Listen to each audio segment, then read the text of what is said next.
50 years ago, this could ruin your life. Marrying someone of a different race. Living with your partner before marriage. Getting a tattoo. Seeing a therapist. Admitting you were divorced.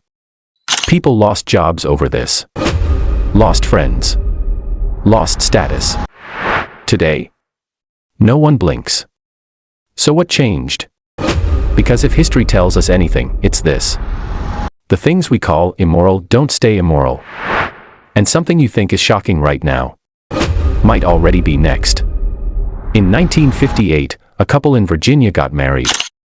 They were arrested in the middle of the night. Their crime? He was white. She was black. At the time, interracial marriage was illegal in many U.S. states. Couples could be jailed, forced to leave the state, shamed in public. For generations, the taboo was backed by law. Then in 1967, the Supreme Court made a decision. Loving v. Virginia. The bans were struck down. But here's what's important. The law changed in one day. Public opinion did not. Acceptance took decades. It shifted slowly through media, urban life, generational change. Children grew up seeing mixed families as normal. Today, interracial marriage has majority approval in most Western countries. What was once criminal is now common. The first pattern appears here. When the law falls, culture eventually follows. For most of the 20th century, being openly gay could cost you everything. Your job. Your family. Your freedom. In many countries, same-sex relationships were criminal offenses. Police raids were common. Public exposure meant social exile. The taboo wasn't just cultural.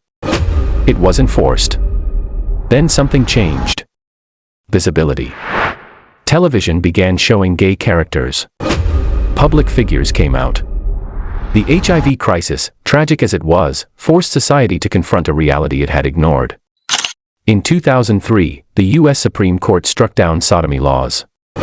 In 2015, same-sex marriage became legal nationwide. That shift happened fast.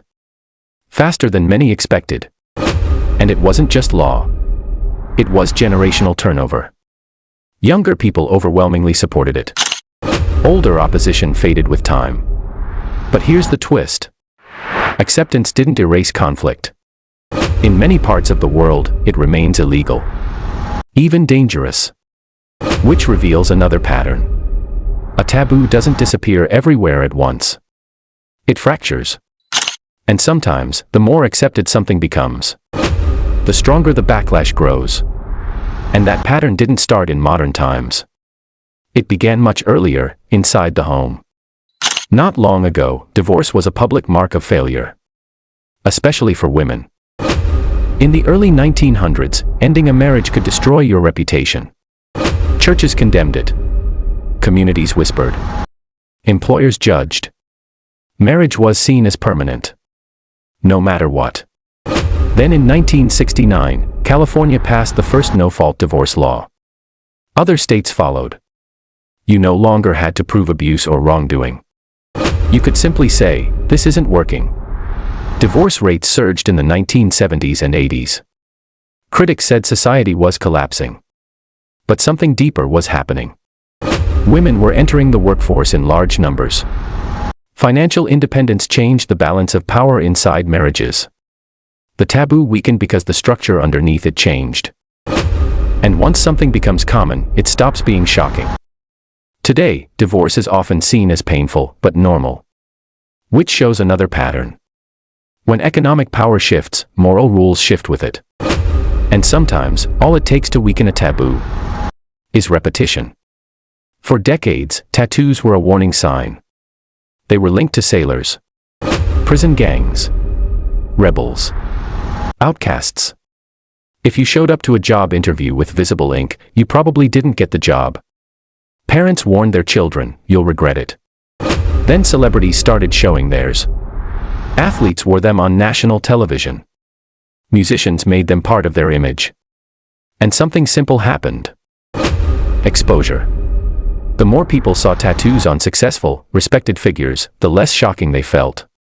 Workplaces relaxed their rules. Corporate dress codes softened. Social media turned body art into self-expression. Today, a large share of younger adults have at least one tattoo. What once signaled rebellion now signals personality. The taboo didn't disappear because someone passed a law. It disappeared because it became ordinary.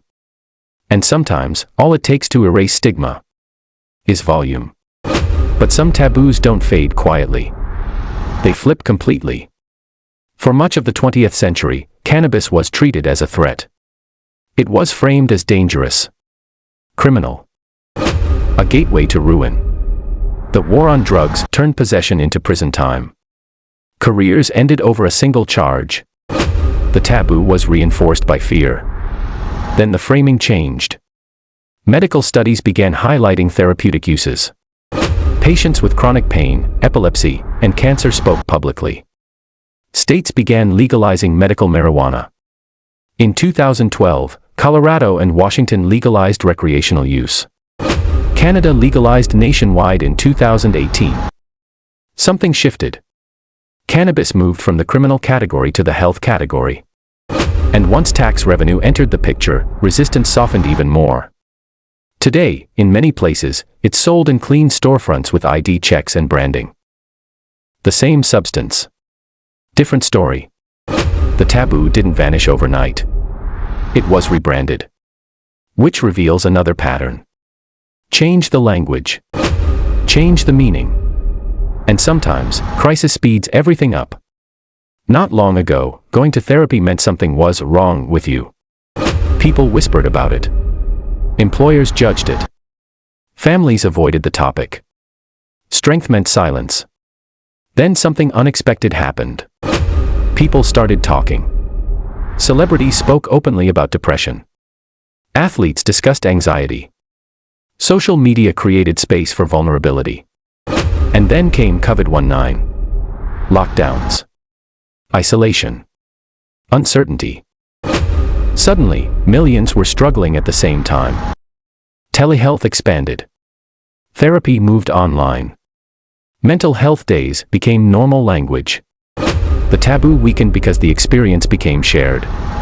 When everyone is struggling, silence stops making sense. Today, seeking therapy is often seen as self-care, not weakness. And that reveals another pattern. When vulnerability becomes public, stigma fades. But the biggest shifts don't just happen in private life. They happen in how we form relationships.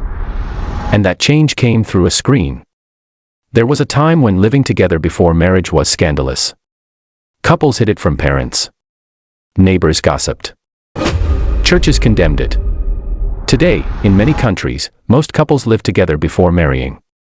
What changed? Marriage age increased.